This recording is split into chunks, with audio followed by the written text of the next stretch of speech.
बिस्मिल्लाहिर्रहमानिर्रहीम। अॼु असां बाबा सोशल स्टडी करे रहिया आहियूं ऐं हिन जो असां चैप्टर नंबर वन मुस्लिम इन्वेजन इन सब कॉन्टिनेंट पार्ट 1 असां पढ़ी रहिया हुआसीं ऐं हेसि ताईं असां पढ़ियोसीं गज़नवी ताईं। हाणे अॻिते जेको आहे सो असां पढ़ंदासीं।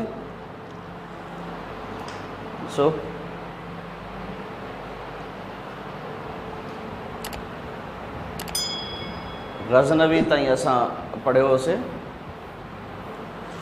हाणे असां अॻिते पढ़ूं था पिया।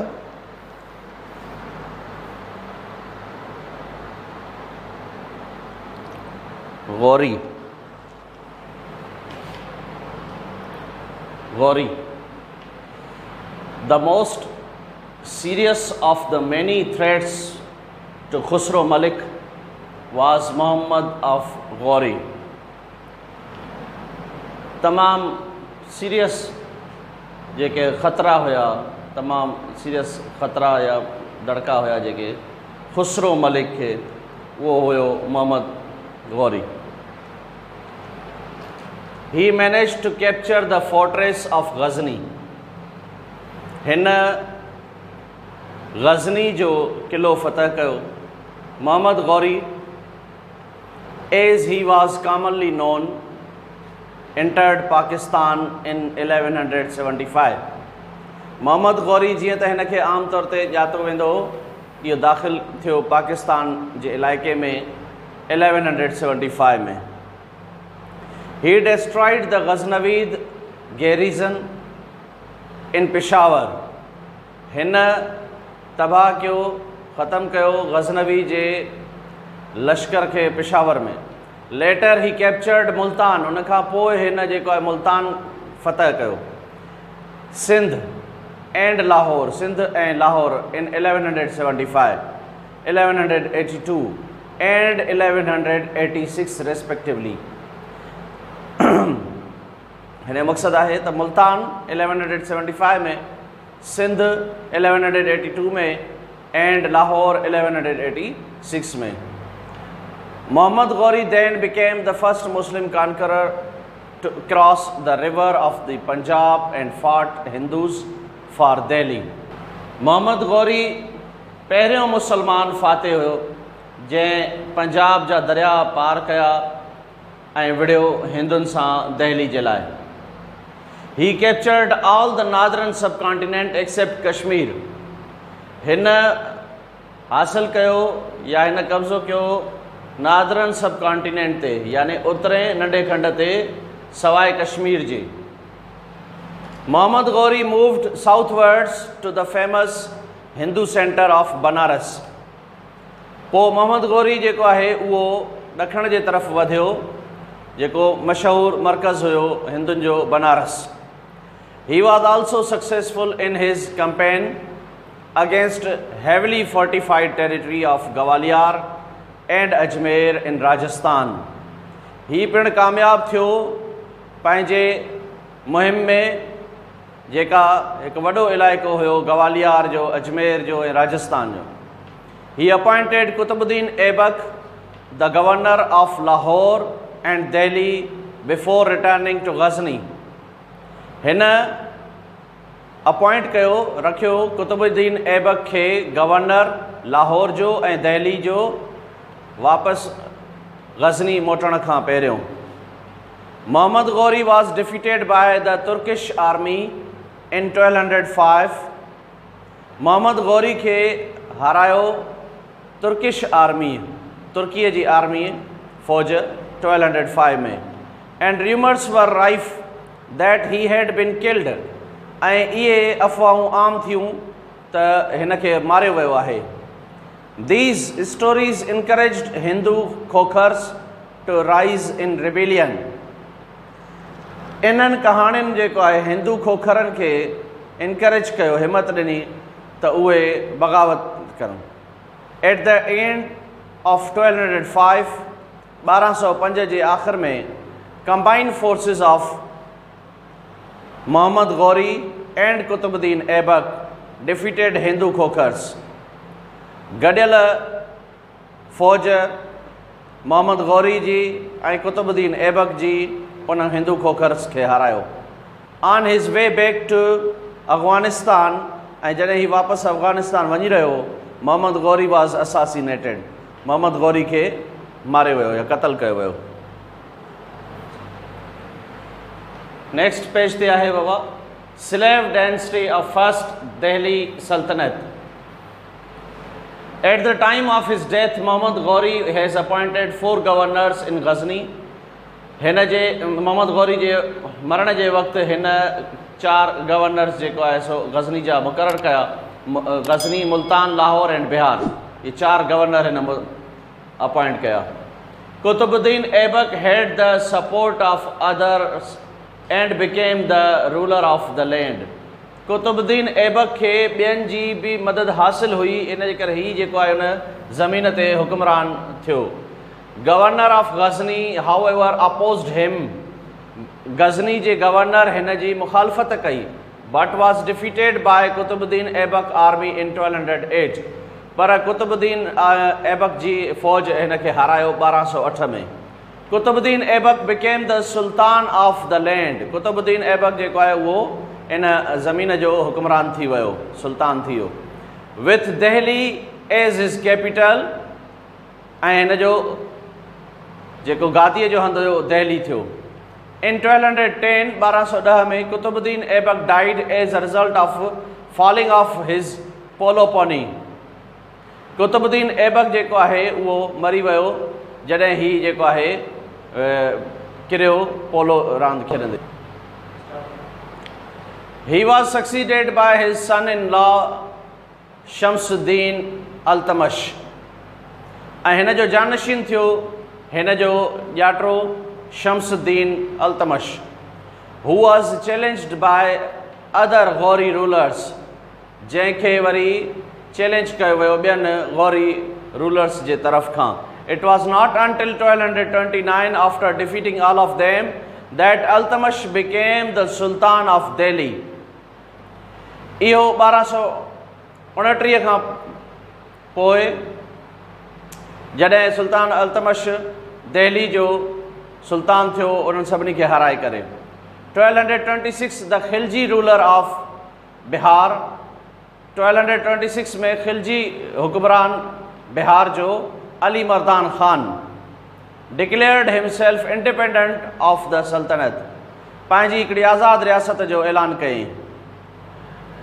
Altamash defeated the Khilji army, ऐं अल्तमश खिलजी जे फ़ौज खे हारायो and extended his rule to even larger area that was controlled by Qutubuddin Aibak, ऐं हुन पंहिंजे हुकूमत खे वधायो अञा वधीक इलाइक़े ते जेका कुतुबुद्दीन ऐबक जे अंडर कंट्रोल हुई। Altamash was succeeded by his nominated successor, Altamash उन खां जानशीन थियो हिन जो पंहिंजो नॉमिनेट थियल जेको हिन जो जानशीन हुयो हिज डॉटर रज़िया सुल्ताना, हिन जी धीअ हुई रज़िया सुल्ताना इन 1236, यानी अल्तमश खां पोइ उन जी जानशीन रज़िया सुल्ताना थी जंहिंखे हिन पाण नॉमिनेट कयो हुयो। Almost all the provinces stood against her, तक़रीबन सभु सूबा इन जे ख़िलाफ़ बीठा। She fought them bravely but she was murdered इन 1240, हूअ बहादुरीअ सां विढ़ंदी रही पर हुनखे क़तल कयो वियो 1240 में। Bahram half brother of Razia Sultana, Bahram जेको हुन जो माटेलो भाउ हुयो was placed on the throne, उनखे तख़्त ते विहारियो वियो by the 40 palace guards known as the 40 जेके पैलेस उन महल जा जेके गार्ड हुया उन्हनि जंहिंखे 40 सॾियो वञे थो। ही वॉज ऑल्सो मर्डर्ड इन 1242, वरी 1242 में इनखे बि क़तल कयो वियो by the 40 and Alauddin Masud, grandson of Altamash, was placed on the throne by the 40, ऐं पोइ उन्हनि 40 वरी हिनखे क़तल कयो ऐं अलाउद्दीन मसूद जेको पोटो हुयो ॾोहिटो हुयो अल्तमश जो, उनखे विहारियो वियो तख़्त ते इन्हनि 40 गार्डन जे ज़रिए। He suffered the same fate as his previous predecessors through the hands of 40. हिन खे बि उहा ई क़िस्मत मिली जेका हिन जे अॻियनि अबनि ॾाॾनि खे मिली उन्हनि 40 जे तरफ़ खां। Nasiruddin Mahmud was followed by his uncle Alauddin Masood. Naseeruddin Mahmud जेको आहे उन खां बाद में हिन जे चाचे अलाउद्दीन मसूद जो पोइलग थियो। Nasiruddin Mahmud survived for 20 years till 1266. Nasiruddin Mahmud जेको आहे उहो क़ाइमु रहियो या बचियल रहियो 20 सालनि ताईं 1266 ताईं। But the real power lied with Balban the leader of the 40। पर असल जेको ताक़त हुई उहा बालबन खे हुई जेको उन्हनि 40 जो लीडर हुयो, यानी उहे जेके 40 गार्ड हुया। Balban became more powerful when he gave his daughter's hand in marriage to Naseeruddin Mahmud. Balban जेको आहे अञा वधीक ताक़तवर थी वियो जॾहिं हिन पंहिंजी धीअ जी शादी कराई नसीरुद्दीन महमूद सां। Balban died in 1285 at the age of 80। Balban पोइ मरी वियो 1285 में 80 सालनि जी उमिरि में। At the rule of the slave density ended. ऐं अहिड़े तरह सां इन्हनि स्लेव डेंसिटी जंहिंखे चइजे थो यानी कि ग़ुलाम शाही ख़ानदान एंडेड, इन जो ख़त्मो थियो। And the Khilji rose from the army ranks to take charge. ऐं खिलजी जेके आहिनि उहे उन फ़ौज मां उभरिया जंहिं जेको आहे सो उहा चार्ज संभाली। उन खां पोइ नेक्स्ट पेज ते आहे बाबा द खिलजीज़। हाणे वरी खिलजियुनि जो दौरु शुरू थियो। उहो 40 ग़ुलामनि वारो जेको दौरु हुयो उहो ख़तमु थियो, हाणे वरी खिलजियुनि जो दौरु शुरू थियो। Jalaluddin Feroz Khilji used his position as the head of the Balban army to become the ruler of the Sultanate। Jalaluddin Firoz Khilji उन इहा पोजीशन संभाली बालबन आर्मी जो, यानी कि हुक्मरान थियो या हाकिम थियो सल्तनत जो। ही ऑफिशियली टुक कंट्रोल इन 1290। हिन ऑफिशियली उन जो कंट्रोल हासिल कयो 1290 में। He was already 70। ही पहिरियों ई 70 सालनि जो हुयो। When he became the ruler, जॾहिं ही हुक्मरान थियो त 70 सालनि जो हुयो। He survived only 6 years as the Sultan। ऐं ही बादशाह जे तौर ते सुल्तान जे तौर ते सिर्फ़ु 6 साल जी रहियो। He was murdered by his nephew Alauddin Khilji। ऐं हिन खे क़तल कयो वियो हिन जे भाणेजे जे तरफ़ खां अलाउद्दीन खिलजी जंहिंजो नालो आहे। Alauddin later defeated Jalaluddin's sons and became first Muslim ruler of the central and southern subcontinent। Alauddin उन खां बाद में जलालुद्दीन जे पुटनि खे बि हारायो ऐं पहिरियों मुसलमान हुक्मरान थियो मरकज़ी ॾाखणे सब कॉन्टिनेंट जो, यानी कि नंढे खंड जो। His cruelty was legendary towards his enemies।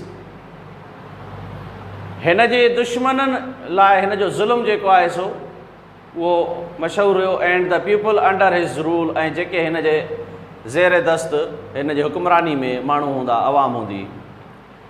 ही applied heavy taxes and price control on products to control inflation.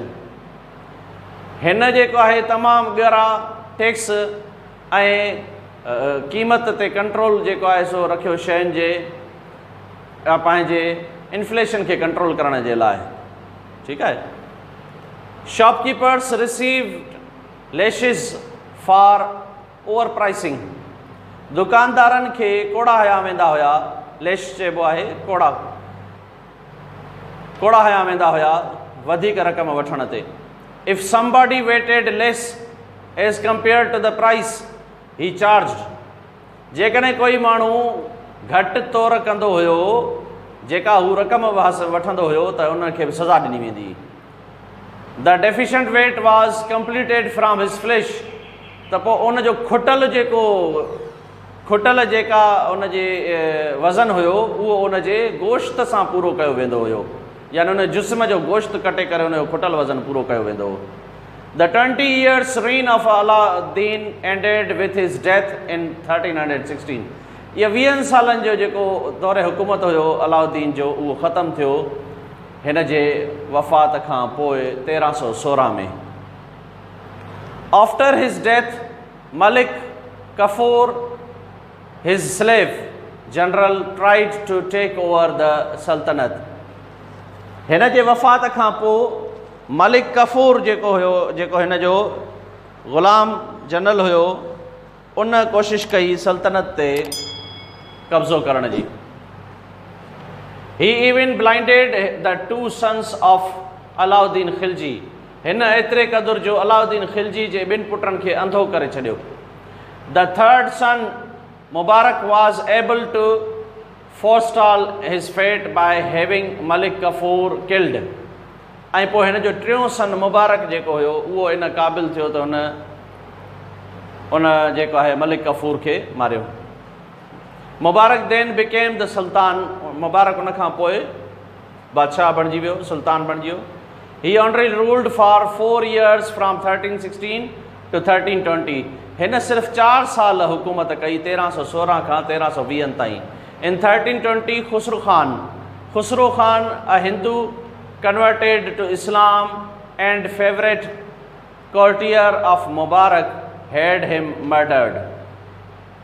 ऐं 1320 में खुसरू खान जेको हिंदू मां मुसलमान थियो हुयो ऐं हिन जो तमामु पसंदीदा जेको आहे दरबार जो हिकिड़ो मुलाज़िम हुयो उहो हिन खे क़तल कयईं, यानी कि मुबारक खे। In Khusru Khan period of rule, mosques were destroyed as well as copies of the Holy Quran. Khusru Khan जे दौर में मस्जिदुनि खे शहीद कयो वियो, साॻे तरह सां क़ुरान शरीफ़ जे कापियुनि खे बि शहीद कयो वियो। An army was raised under the leadership of Ghazi Khan in Punjab against him. हिकु फ़ौज जेका ऐसा तयार थी गाज़ी खान जे लीडरशिप में पंजाब में हिन जे ख़िलाफ़। This army defeated Khusru Khan and he was beheaded for the crimes. ऐं हिन आर्मीअ खुसरू खान खे हारायो ऐं हिन खे फांसी ॾिनी हिन जे क्राइम्स जे करे, ठीकु आहे, जुर्मनि जे करे। ही कमिटेड अगेंस्ट इस्लाम, जेके हिन इस्लाम जे ख़िलाफ़ कया हुया। As no legitimate successor to Khiljis was found, जीअं त कोई बि उन्हनि जो जानशीन न हुयो, Ghazi Khan was persuaded to become sultan. पोइ गाज़ी खान जेको आहे सो बादशाह थियो। Ghazi Khan took the title of Ghiyasuddin Tughluq Shah on 8 September 1320। पोइ गाज़ी खान खे जेको आहे सो लक़ब ॾिनो वियो ग़ियासुद्दीन तुग़लुक़ शाह जो 8 September 1320 में। हाणे नेक्स्ट पेज ते अचो बाबा, ॾिसो द तुग़लुक़्स।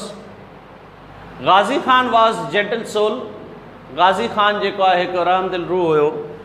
ही took care of the people and forgave the close associates of Khusro Malik. हिन जेको आहे अवाम जी देखभाल कई ऐं जेके खुसरो मलिक जे वेझो हुया उन्हनि खे बि माफ़ु करे छॾियईं। He ruled for only 5 years as he was killed along with his son. हिन हुकूमत कई सिर्फ़ु 5 साल, जीअं त हिन खे बि मारियो वियो पंहिंजे पुट सां गॾु। A victory pavilion erected by the other son, जूना खान, collapsed on them. फतह जो हिकु शामियानो जेको खड़ो थियो हिन जे ॿिए पुट जूना ख़ान जे तरफ़ खां collapsed on them, जेको उन्हनि जे मथां किरियो। जूना Khan or Muhammad Tughlaq, as his new royal title, was very brutal. जूना ख़ान या मोहम्मद तुग़लुक़, जीअं त हिन जो नओं जेको शाही लक़ब हुयो उहो तमामु घणो ब्रूटल हुयो, यानी कि तमामु घणो ज़ालिम हुयो। He was considered monster for killing his father and brother. हिन खे सम्झो वेंदो हुयो मॉन्स्टर, हिकिड़ो देव चइजे, जंहिं मारियो पंहिंजे पीउ खे ऐं भाउ खे। He raised taxes on agricultural land. हिन लॻायूं टैक्सिस ज़रई ज़मीननि ते। He even experimented with the taxes already in effect. ऐं हिन एतिरे क़दुरु जो उन्हनि टैक्सिस जेके पहिरीं खां वठी मौजूदु हुयूं उहे बि वधायूं। He even shifted the capital from Delhi to Deogiri. हिन एतिरे क़दुरु जो गादी जो हंधि दहली खां देवगिरी कयो, which proved to be a fatal mistake, जेका हिन जे लाइ हिकु क़िस्मत जी ग़लती साबित थियो।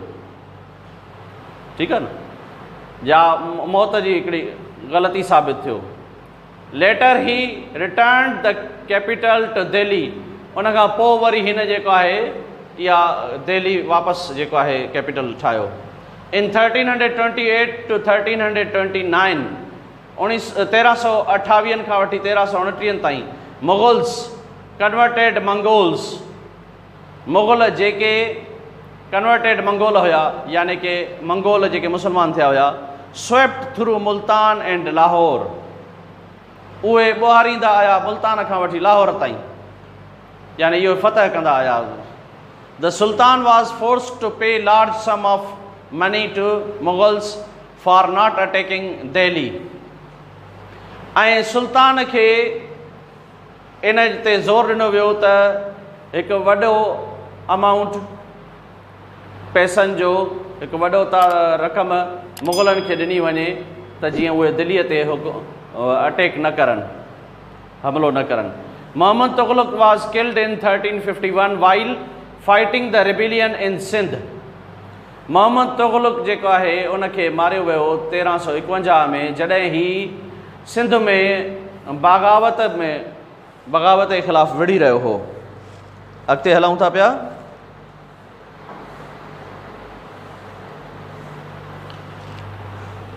His nominated successor Feroz Khan became Sultan after a lot of persuasion. हिन जो नॉमिनेट थियल जेको जानशीन हुयो फेरोज़ ख़ान, उहो सुल्तान थियो हिकु वॾे परसुएशन खां पोइ, यानी कि लगातार कोशिशुनि खां पोइ। Feroz Khan was a gentle soul unlike Mohammad Tughluq. Feroz Khan हिकु रहमदिल रूह हुयो मोहम्मद तुग़लुक़ जे बरख़िलाफ़। He even forgave his sister for plotting against him. हिन एतिरे क़दुरु जो पंहिंजी भेण खे बि माफ़ु करे छॾियो जंहिं हिन जे ख़िलाफ़ु जेको आहे मुहिम जो कई हुई या प्लानिंग कई हुई। She wanted to kill Feroz Khan, हूअ चाहे पई फेरोज़ ख़ान खे मारणु, and had her sun become सुल्तान, ऐं पंहिंजे पुट खे सुल्तान हुकुमरान बणाइणु चाहे पई। Feroz Khan did not expand his land but defend with great success. Feroz Khan पंहिंजी हुकूमत खे न वधायो पर उन जो दिफ़ा कंदो रहियो वॾी कामयाबीअ सां। फेरोज़ ख़ान रूल्ड द सल्तनत फॉर 37 years। फेरोज़ ख़ान 37 सालनि ताईं हुकूमत कई, फ्रॉम 1351 टिल 1388, 1351 खां 1388 ताईं। He died at the age of 80, ही 80 सालनि जी उमिरि में मरी वियो। Soon afterwards every state declared their independence. जल्दी उन खां पोइ हर रियासत जेको आहे पंहिंजी आज़ादु रियासत डिक्लेयर कई। There were new states in Sindh and Kashmir, ऐं नयूं जेके आहिनि से रियासतूं ठहियूं सिंध में ऐं कश्मीर में। इंडिपेंडेंट फ्रॉम द कैपिटल, जेके आज़ादु हुयूं उन दारुल ख़िलाफ़ा खां। There were 6 Tughluq successors to Feroz. Feroz जा 6 जानशीन हुया। whose periods as sultan ranged from 5 months to 13 years. जंहिंजो जेको दौरे हुकूमत हुयो उहो 5 महीननि खां 13 सालनि ताईं रहियो. The rule of Tughlaq completely finished in 1412. तुगलकनि जो जेको हुक्मरानी हुई उहा मुकमल तौर ते ख़तम थी 1412 में with the invasion of Timur, Timur जे हमले खां पोइ. ठीकु आहे बाबा. हाणे बाबा ही कुझु वर्ड असां लिखिया आहिनि. हिन खां अलावा बि अगरि तव्हांखे कंहिं वर्ड जी मीनिंग नथी अचे त तव्हां पंहिंजी डिक्शनरी में ॾिसी सघो था पिया या तव्हां मूंखां पुछी सघो था पिया. ठीकु आहे. काई बि ॻाल्हि सम्झ में न अचे त तव्हां पुछी सघो था. हाणे होमवर्क तव्हांजो इहो ई आहे, तव्हां इहो लेसन चैप्टर जेको पढ़ियोसीं इन खे दोहराईंदव ऐं ही जेके लफ़्ज़ आहिनि उहे तव्हां यादि कंदव. ठीकु आहे. त इनशाला वरी नेक्स्ट वीडियो सां गॾु मिलंदासीं. अल्लाह हाफ़िज़.